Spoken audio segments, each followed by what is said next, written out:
The consequences of listening to the mainstream media alone when it came to these riots that we've seen the last couple of days in the UK is that you will have a false sense of reality, where apparently the EDL, the English Defence League, would still be up and alive.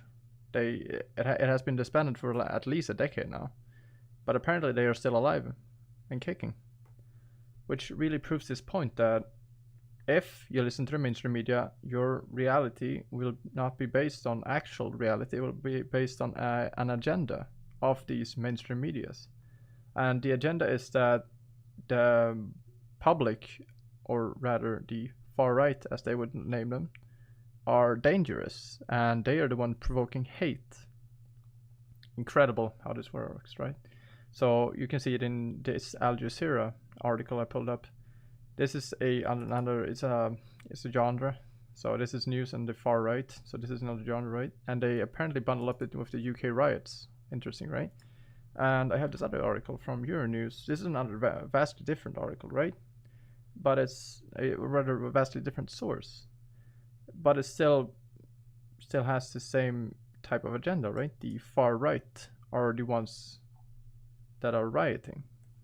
Then again, if you go to another source, you would have anti-immigration riots erupt across Britain. Now, these are vastly different sources, right? But which one are you going to trust? Which one is actually the reality that you actually base yourself in? The actual reality, not some made-up agenda or made-up reality. This is, however, the case. These are anti-immigration riots because of the fact that the immigration to the UK has been tremendous. It has been so incredibly large that it has no ability to actually work. But these people, they will still blame it on the far right. These other articles or mainstream media. It's just wonderful, really. I wanted to bring it to X, right? Because it is the talking points that are on X that are actually proving itself to be invaluable in comparison to mainstream media. Because, you know, when the George Floyd riot happened, you couldn't actually trust the media. They were lying through their teeth.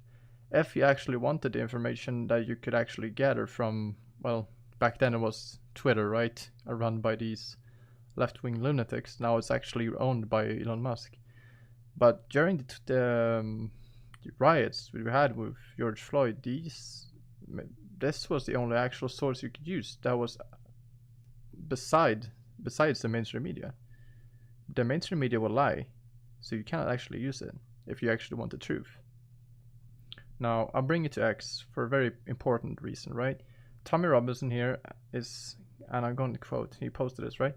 They wonder why the British public are angry. These imports are taking effing liberties with British women every day in every single city, or every city rather. I cannot actually show you this video, but this is what happens. These imports, right? These illegal immigrants, they come to Britain and they do whatever they please because they're not going to get arrested. And they just do it, right? I want to quote for you from Daniel Peacock. This is a DM sent to Tommy Robinson. You caused this mayhem, then fled to another country. This is a lie. I hope you are permanently locked up for life with no parole, and the only time your kids see you is through glass. Scumbag. You should be hung. This is what the mainstream media have done. This is what it has done. The media's lies have also caused this. This is what he says. Now, why they would target Robinson is for a very important reason. He is part of the working class. He talks like the working class.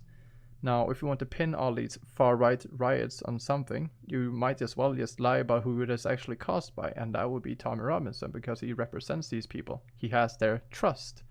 So if you're going to lie about them being far-right activists, you might as well just lie about it, the fact that Tommy Robinson is the one orchestrating it. We have a lie upon another lie. Incredible stuff. What they did to Tommy Robinson too is just insane. But I believe it was 2017 where he basically was, when he came out of jail, he was a lot less nourished. He was malnourished, actually. So I wanted to bring it to this, right? Elon Musk said, is this accurate, community notes? And community notes is this, if you don't know, it's this thing, right, where you have this post and then under it it's just community notes where they actually tackle whatever is posted to see if it's true or not. And this is actually true. So back in, I don't know, was it 2021, 2022? It might even be earlier than that. This guy, he sold anti-immigration stickers. He gets 24 months in prison. This guy. The other guy repeatedly did stuff with a 12-year-old girl. He gets 180 community hours and no prison time. Insane, but that's how this two-tiered system works. These people are not native to the land, so they don't get the exact same punishment as someone like this would get. It's just incredible to me. Let's be clear, says Tommy Robinson. Keir Starmer's message to the working class is simple.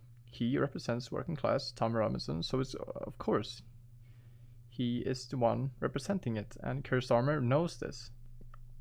That's why he is so adamant to shut them down. Shut Tommy Robinson down, rather. Your women and children can be murdered, groomed. I don't believe I can actually say this word on YouTube. I'll probably get banned or something. I'm just gonna not say that. And abused. How about we say abused? S abused? I don't know. And you will shut up for the sake of diversity. If you don't shut up, you're a Nazi and you will be prosecuted. The thing is that in London, right, we have 37% of the actual population being white British people or native population. So, of course, Keir Starmer and the PM, Prime Ministers, are going to follow after Keir Starmer because he's probably going to resign sometime soon, honestly. He has to represent the majority in this city, that being the non-natives. So if you're wondering why the rhetoric used is that we need to defend the Muslims and their communities, it's because they are simply a majority in basically every city, right? They're a vast majority in London, at least. And if you would actually go out and say something like, I understand what is going on, I understand with empathy, right? With actual empathy as to just why these British people would be upset about the fact that 3 young girls were murdered in cold blood. Of course, doing that would basically mean that the majority of people in London would be angry, and they would probably riot, as we've seen countless of times before. You need to pander to them, not the native population, to the other population, the non-native population, to keep things in order, or at least somewhat in order. The only way to do that, however, is to basically tell the native population to shut up, and you will be prosecuted if you don't do it. If you do something like this, right? If you do something that isn't aligned with the, well, with the government, basically. And in doing so, the native population will cower, leading to no unrest. However, these people, they are not going to cover anymore, these working class people. And that's what they're so afraid of the government. I'll just leave it there, people. I've been very busy with doing repairs on my car, so if you're wondering why I haven't uploaded like I usually do, like 2 videos per day, that is the sole reason behind it. I guess I'll leave it there then. See you next video. Hopefully it's going to be up at roughly the same time tomorrow too, so yeah, see you next video.